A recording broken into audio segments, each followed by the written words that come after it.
Baik, bertemu lagi dengan pelajaran kimia analisis. Oke, hari ini kita akan mempelajari mengenai menghitung konsentrasi pada larutan campuran ya. Nah, yang kemarin sudah kita pelajari itu adalah menghitung konsentrasi ion pada larutan tunggal. Nah, jadi hari ini kita akan mempelajari bagaimana caranya menghitung konsentrasi ion ya, boleh di sini nanti saya tambahkan pada larutan campuran. Nah, jadi kita akan melihat bagaimana perbedaannya ya larutan tunggal dan larutan campuran.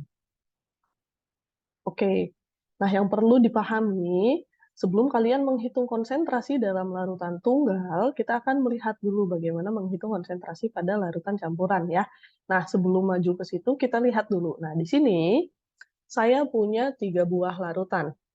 Larutan A, larutan B, dan larutan C.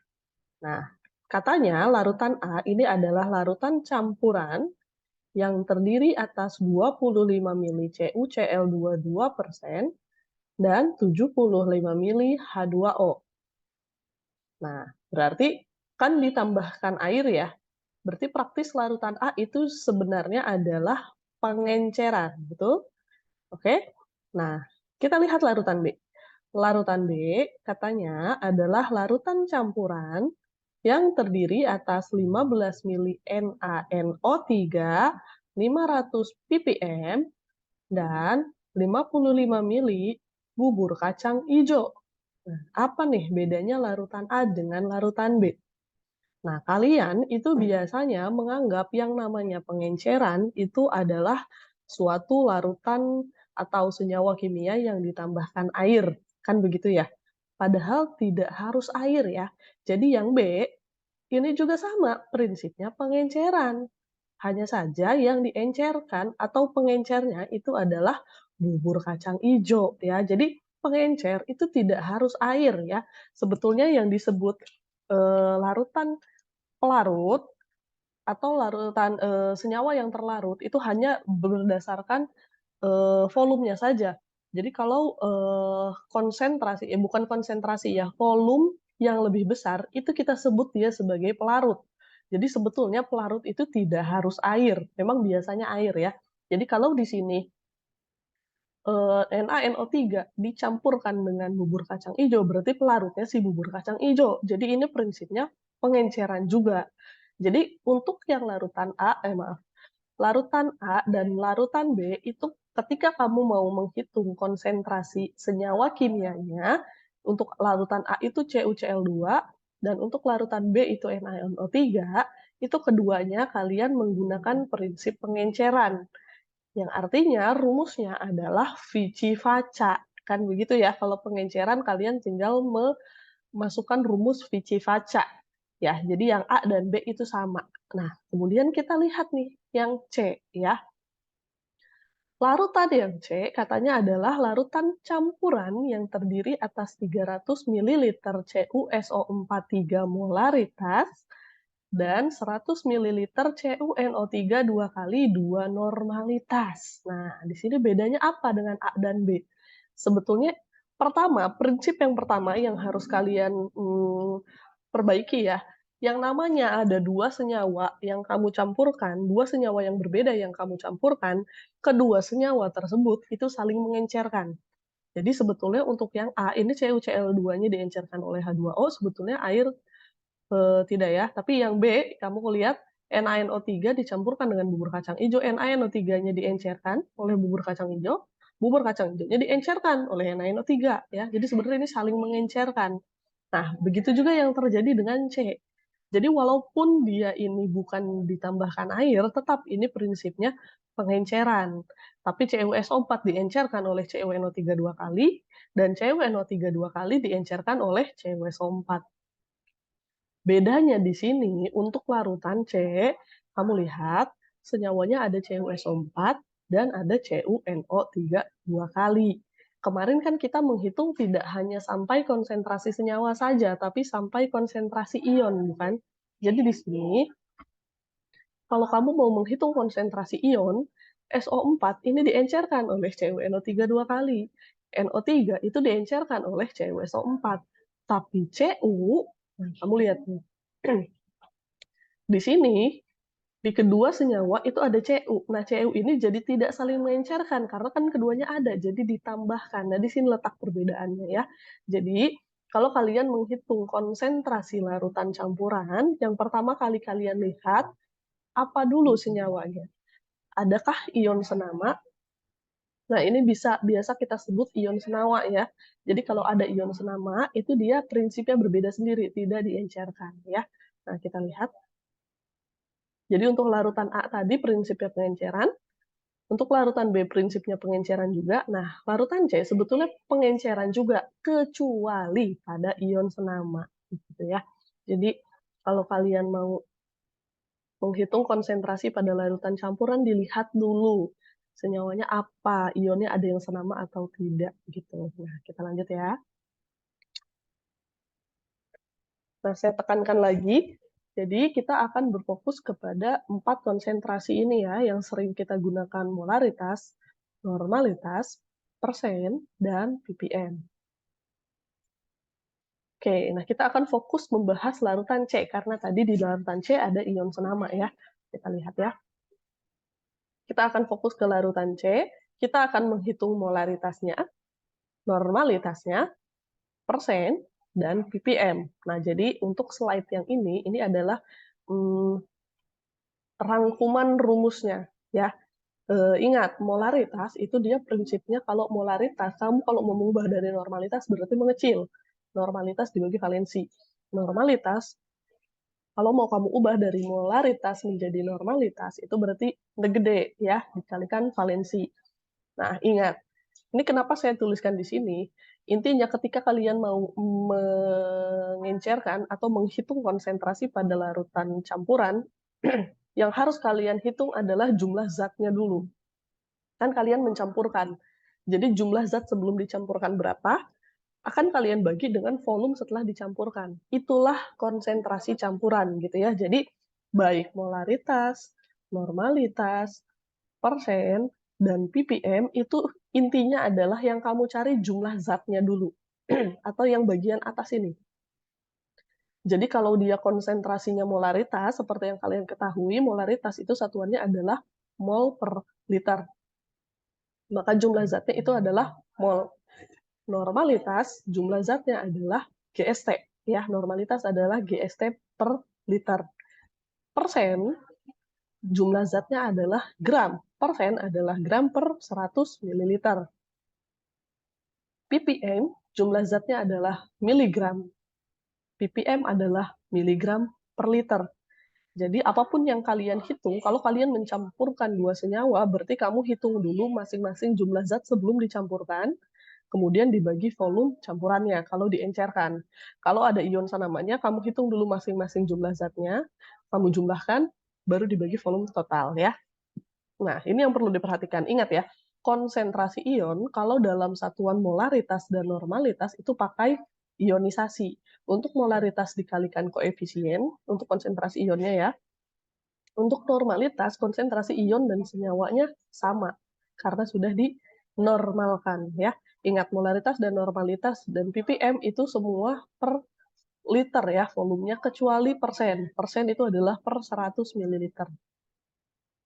Kemudian persen ion untuk persen dan ppm adalah faktor kimianya dikalikan persen senyawanya ya. Jadi kalau misalnya satuannya ada gram, itu boleh dikalikan faktor kimia. Tapi kalau misalnya jumlah zatnya itu bukan gram, seperti molaritas dan normalitas ya, di sini mol dan GST, itu tidak boleh dikalikan faktor kimia ya, haram ya. Nah, sekarang kita lanjutkan. Jadi ini semua adalah prinsip pengenceran ya, kecuali ion senama. Jadi kalau ion senama tidak bisa langsung dibagi volume total, harus dijumlahkan dulu. Kayak gimana sih Bu? Ya, kita lihat ya. Oke.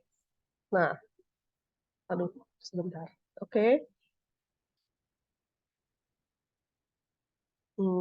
Kita keluarkan dulu ya dari sininya. Nanti sajalah ya, kita lanjutkan dulu. Oke. Nah, kita punya larutan C nih. Larutan C tadi adalah campuran dari 300 ml CuSO43 molaritas dan 100 ml CuNO3 2 kali 2 normalitas. Langkah pertama yang kalian lakukan, samakan dulu satuannya supaya mudah ya. Di sini saya samakan menjadi molaritas. CuNO3 dua kali, valensinya adalah 2. Jadi di sini, kan di sini masih 2 normalitas ya, berarti molaritasnya menjadi 1, kan dibagi 2, ini kan valensinya 2, oke. Nah, sekarang kita akan menghitung konsentrasi CuSO4 dalam larutan C. Artinya konsentrasi CuSO4 dalam larutan campuran. Nah, kan CuSO4 tadinya konsentrasinya 3. Setelah itu kan kamu campurkan, berarti dia pasti akan turun karena dia diencerkan. Nah, kita lihat nih. Nah, molaritas CuSO4, jadi kuncinya pertama adalah kamu cari dulu jumlah zat si CuSO4 sebelum diencerkan. Berapa jumlah zatnya itu kan karena ini molaritas berarti dalam mol ya. Untuk mendapatkan molnya, molaritas itu apa? Molaritas itu adalah mol mol per liter, ya kan? Atau di sini mol per volume total ya, untuk mendapatkan hasil akhir nanti kan mol per volume total. Nah, berarti kalau kamu mau dapat molnya, berarti kan molaritas dikalikan volume. Nah, jadi di sini mol CuSO4 adalah volume CuSO4 dikalikan molaritas CuSO4. Di sini kamu punya volume, di sini kamu punya molaritas, tinggal dimasukkan ya. Jadi nanti dapat jumlah zat atau mol CuSO4 sebelum dicampurkan adalah 900 milimol ya. Nah, 900 milimol. Jadi, nah ini adalah jumlah zat sebelum dicampurkan. Nah, setelah itu kan kamu campurkan dengan CuNO3. Jadi kamu bagi volume totalnya kan tadinya 300 berubah menjadi 400. Jumlah zatnya kan tetap karena tidak ada yang bertambah. CuSO4-nya tetap ya. 900 milimol dibagi 400 milimol. Nah, sekarang kan ini sudah kamu campurkan ya jadi 400 mililiter, maaf. Oke, jadi molaritas CuSO4-nya sekarang menjadi 2,25 molaritas. Nah, jadi dia turun kan dari 3 menjadi 2,25 karena diencerkan, CuSO4-nya diencerkan oleh CuNO3 2 kali. Begitu juga dengan CuNO3 2 kali. Nah, kita lihat ini tinggal dibalik saja. Karena sekarang yang ditanyakan adalah konsentrasi CuNO3 2 kali. Nah, kamu cari dulu molnya si CuNO3 2 kali yang belum dicampurkan. Cari dulu molnya, cari dulu jumlah zatnya ya. Nanti dapat volumenya 100, molaritasnya 1, ingat ya.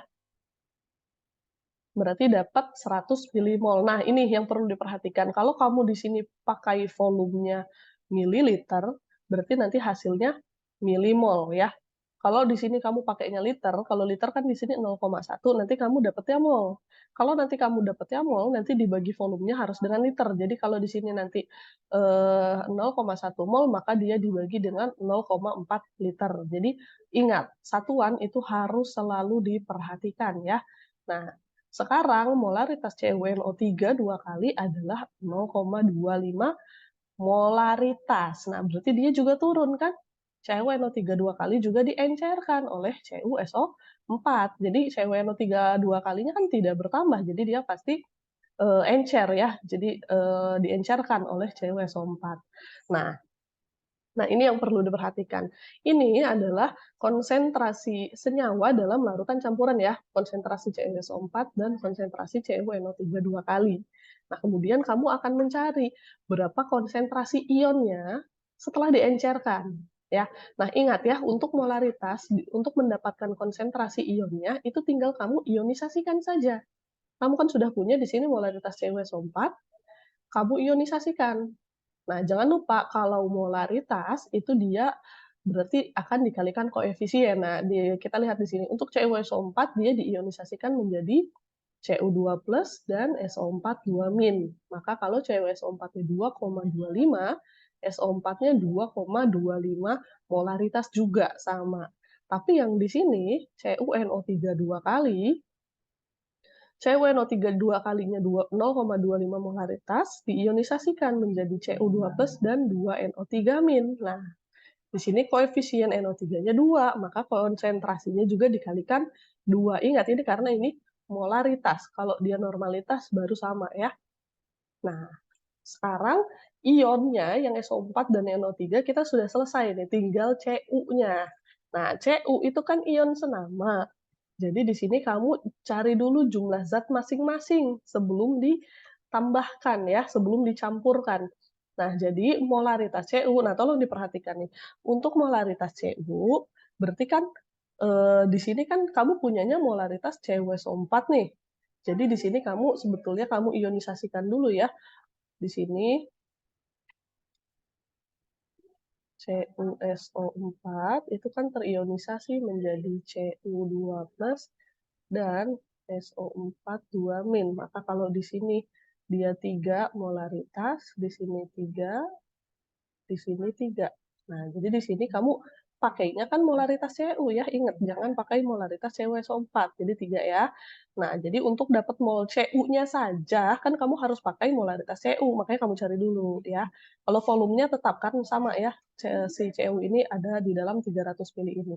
Jadi mol Cu adalah 300 ml dikali 3 molaritas. Nanti dapat nih 900 milimol. Ingat ya, ini adalah mol Cu, bukan mol CuSO4 ya. Sekarang kamu cari mol Cu dari CuNO3 2 kali ya. Volume 100. Nah, ini juga sama ya. Ininya kamu ionisasikan dulu kan sebetulnya. Di sini Cu NO3 2 kali diionisasikan menjadi Cu2+ dan 2 NO3-.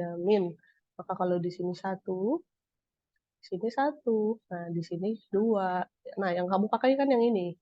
Ya, jadi di sini 100 ml dikali 1 menjadi 100 milimol. Nah, setelah itu baru kamu jumlahkan dulu ya. 900 milimol ditambah 100 milimol. Jadi sekarang Cu-nya bertambah. Kalau yang tadi kan tidak ada penambahan, langsung dibagi volume total.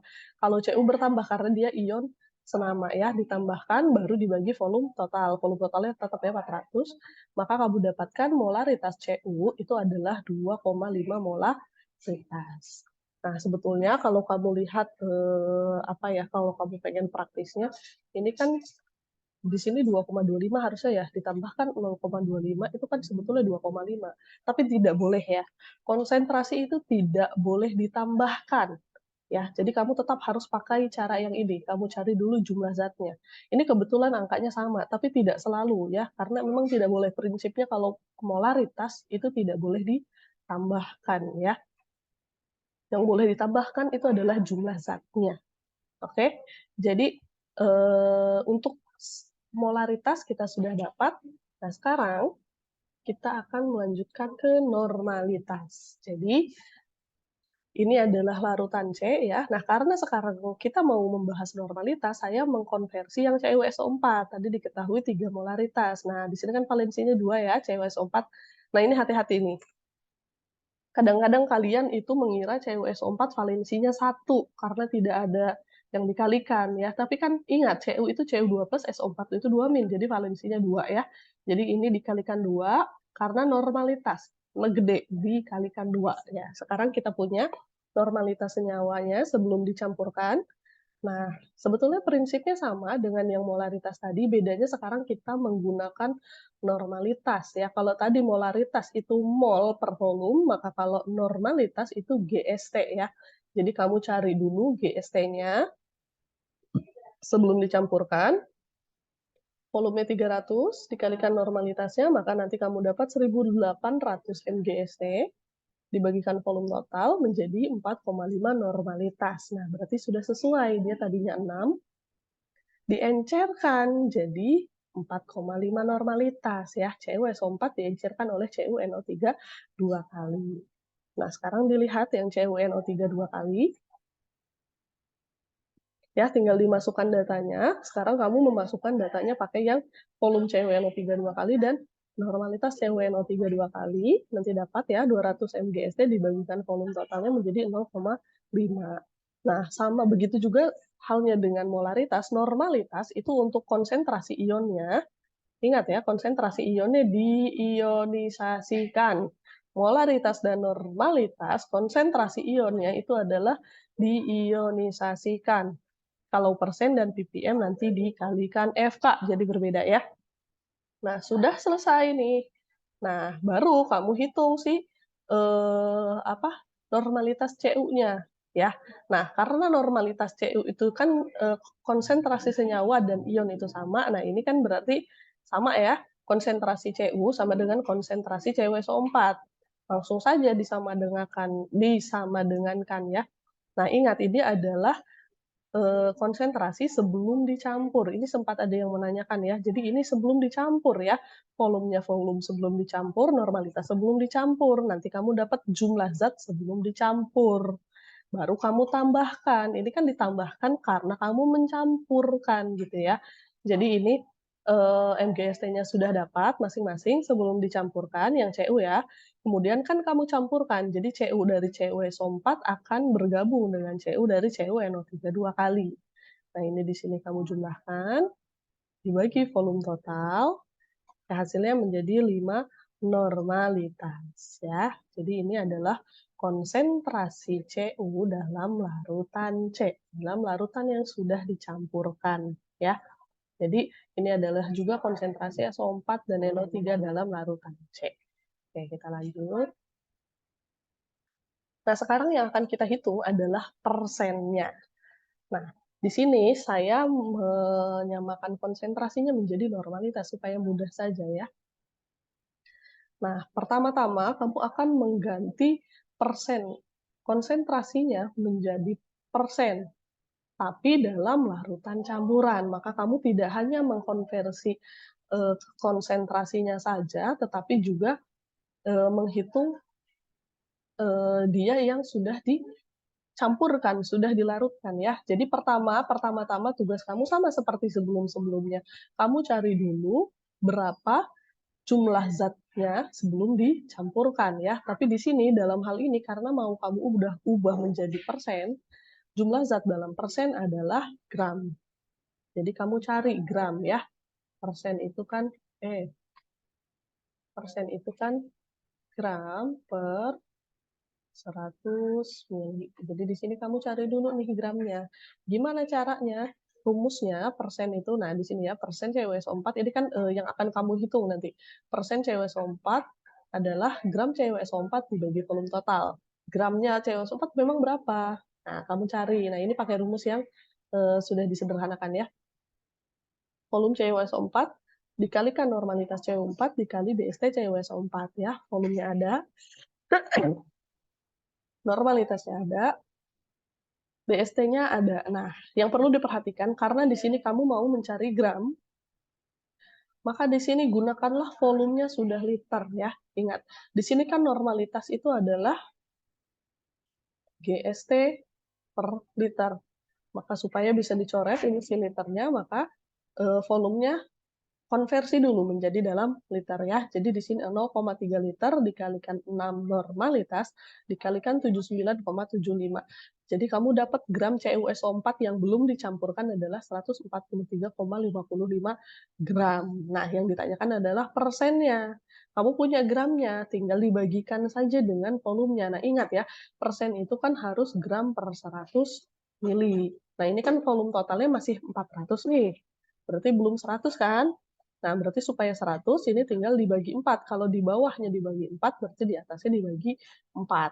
Jadi 35,89%. Kalau misalnya kamu bingung, kalau ini kan masih mudah ya, 400 ke 100 dibagi 4. Kalau misalnya kamu mau pakai cara yang ini juga boleh. Jadi 143,55 per 400. Nah, ini kamu bagikan saja langsung. Kamu bagi, terus dikali 100% supaya dapat persen. Kalau misalnya ini kamu bagi, belum kamu kalikan 100%, dia belum persen. Karena kalau kamu bagi kan nanti satuannya jadi gram per mili. Sedangkan persen itu harus gram per 100 mili ya. Jadi nanti ini hasilnya sama. Nah, begitu juga dengan CuNO3 dua kali. Jadi di sini kamu masukkan volumenya yang CuNO3 ya, dijadikan liter. Kemudian normalitas yang CuNO3 dua kali, kemudian BST CuNO3 dua kali. Nanti dapat jadi 18,75 gram. Ini adalah jumlah zat sebelum dicampurkan. Kemudian kan kamu campurkan, jadi dibagi volume totalnya adalah 400 ya. Jadi tinggal dibagi 400, atau dijadikan bawahnya 100, maka atasnya juga dibagi 4, dapat ya 4,69. Nah, ingat, berbeda dengan molaritas dan normalitas, untuk persen, satuan konsentrasi ionnya itu tinggal dikalikan FK ya. Kalau persen dan ppm itu tidak boleh diionisasikan, berbeda prinsipnya. Jadi harus dikalikan FK. Kan ini adalah 35,89 gram per 100 ya. Jadi atasnya gram, boleh kamu kalikan FK. Nah, yang mau kamu cari di sini kan persen SO4 ya. Persen SO4 2 min. Nah, berarti di atasnya MR SO4. Nah, SO4-nya kan cuma ada satu ya. Ya sudah, SO4, MR SO4 dibagi MR CuSO4. Berbeda dengan NO3. Oh, sama ya, NO3. Oh iya, berbeda. Jadi kalau di sini NO3-nya ada berapa? Kan ada 2 ya. Jadi di sini MR NO3-nya dikalikan 2. Nah, baru di bawahnya MR CuNO3 2 kali. Nanti dapat konsentrasi persen NO3 dalam larutan C itu adalah 3 kali 3,0%, 3,1%, maaf. Nah, untuk persen SO4 2 min adalah 21,6%. Nah, jadi untuk Cu sama seperti yang tadi molaritas dan normalitas, dihitung dulu gramnya ya. Gram Cu-nya saja. Nah, ini nih perhatikan nih. Kalau tadi kan kamu menghitung gram CuSO4 yang di sini ya. Yang di sini kamu menghitung gram CuNO3 2 kali. Nah, kan di sini kamu mau menghitung gram Cu-nya saja. Jadi, yang bedanya di mana? Bedanya hanya di sini. Di sini kamu kalikannya sama BST-Cu. Nah, ingat ya, BST-Cu. Cu itu valensinya 2, jadi ArCu dibagi 2 ya. Nah, sudah, nanti hanya diubah di sininya saja, nanti kamu dapat tuh gram Cu-nya. Jadi kan tidak sama dengan ini ya, kalau ini adalah gram CuSO4, kalau ini adalah gram CuNO3 2 kali. Jadi gram Cu dari CuSO4 itu adalah 57,15 gram, ini sebelum dicampurkan. Gram Cu dari CuNO3 2 kali adalah 6,35 gram, ini sebelum dicampurkan. Setelah itu kamu campurkan, ya kan, kamu campurkan, dibagi volume total, dijadikan persen. Selesai untuk persen. Nah, yang terakhir, kita akan membahas ppm. Ya, seperti halnya persen, sebentar kita lihat. Oke. Oke, seperti halnya persen, ppm itu untuk ionnya dikalikan dengan FK ya. Nah, jadi kita langsung saja. Nah, ingat nih, poinnya ppm itu adalah miligram per liter. Maka yang akan kamu cari itu adalah miligram. Nah, karena ppm itu kamu nyarinya miligram, berarti di sini volumenya pakai mililiter saja, langsung dapat tuh miligram ya. Nah, sekarang kalau ppm itu volumenya per liter, jadi kan ini volume totalnya tadi 400. Nah, kamu jadikan liter saja, 0,4 liter, ya sudah dibagi supaya jadi 1 ya.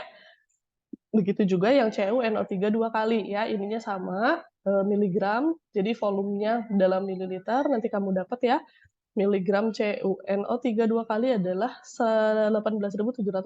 Berarti kan seharusnya dia itu 1000 kalinya dari yang Cu gram ya, kita lihat betul tidak?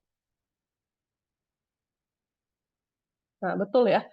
143,55 dikalikan 1000 dan 18,75 dikalikan 1000. Jadi 143.550 dan 18.750. Betul ya. Sekarang ppm-nya sudah dapat. Kemudian dicari, ini masih ppm senyawanya ya, senyawa dalam larutan campuran. Sekarang kamu cari ppm ion dalam larutan campuran. Nah, seperti halnya persen, tinggal kamu kalikan FK saja. Ya, FK. Nah, ingat hubungannya ppm dan persen, itu kan, mana nih? Sebentar. Nah, oke. Hubungannya ppm dan persen itu kan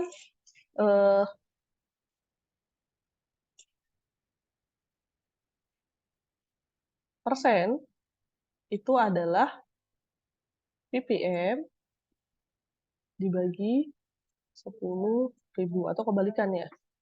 ppm itu adalah persen dikali 10.000. Nah, kita lihat benar nggak? Kan di sini ppm-nya 216.000, berarti harusnya persennya 21,6 ya, kita lihat. Nah, sudah sesuai ya. Begitu juga yang NO3-nya kita lihat di sini 3,10, berarti kalau dikalikan 10.000 itu harusnya 310.000. Oke, sudah betul ya? Begitu juga dengan ppm CU. Nah, jadi di sini miligram CU, jadi kamu kalikannya BST CU, ini miligramnya ya. Oh, ini harusnya sebentar. Ini miligram ya. Kemudian kita lihat 57.000, oke. 63.500. 57.000, 1, 2, 3, 4. Oh, kan kalau gram ke miligram dikalikan 1.000 ya, oke. Nah, di sini, maaf nih tidak terlihat. Jadi ppm CU-nya miligramnya dijumlahkan, kemudian dibagi volume total ya. Nah, di sini 1588, berarti harusnya di sini 150. Kita lihat dulu. Maaf. 15,88, 158.800 ppm. Oke, boleh kalian hitung sendiri. Ini maaf ya, ini tidak terlihat, tapi sebetulnya di bawahnya ada. Nanti kalian lihat di slide yang saya bagikan. Jadi hasilnya 158.800. Jadi prinsipnya itu sebetulnya sama semua, hanya ada yang harus kalian perhatikan. Kalau untuk molaritas dan normalitas itu untuk ionnya diionisasikan. Kalau untuk persen dan ppm itu untuk ionnya dikalikan FK. Sudah itu saja bedanya ya. Terus hal yang perlu diperhatikan mungkin ini rumusnya ya. Untuk mendapatkan gram itu rumusnya volume dikali N dikali BST. Untuk gram itu volume berarti liter. Untuk miligram itu volumenya menjadi mililiter. Kemudian dibagi. Nah, yang perlu diperhatikan memang ini ya, rumus dasarnya supaya kamu tidak salah. Oke, jadi ingat, untuk bagian sini, miligram ini, yang kalian hitung adalah miligram sebelum dicampur, ya. Yang setelah dicampur kan di sini. Jadi yang saya bedakan warnanya itu sebelum dicampur, ya. Jadi masing-masing miligramnya sebelum dicampurkan. Oke, nah jadi yang perlu kalian perhatikan, dilihat dulu soalnya ya. Apakah dalam larutan campuran itu ada ion senamanya atau tidak? Kalau ada, berarti tidak bisa langsung menggunakan prinsip pengenceran, harus dijumlahkan dulu. Untuk yang lainnya, kalau bukan ion senama, boleh menggunakan prinsip pengenceran. Nah, solusinya, jika sudah mendapatkan data salah satu konsentrasi senyawa dan ion pada larutan campuran, sebetulnya boleh langsung kamu konversi. Maksudnya gimana? Maksudnya gini, kalau misalnya di sini kamu sudah punya data ppm untuk seluruhnya ya, untuk senyawa dan ion dalam larutan campuran, sebetulnya ini boleh langsung kamu ubah dari ppm-nya ke persen gitu. Tapi kamu sudah dapat, tapi itu dengan syarat kamu menghitungnya sudah betul ya, hati-hati. Kalau misalnya kamu menghitung di awalnya salah, maka jadi salah semua. Ya, oke. Untuk materi menghitung konsentrasi ion pada larutan campuran sampai di sini. Nanti silahkan dikerjakan tugas yang di PR-kan ya. Terima kasih.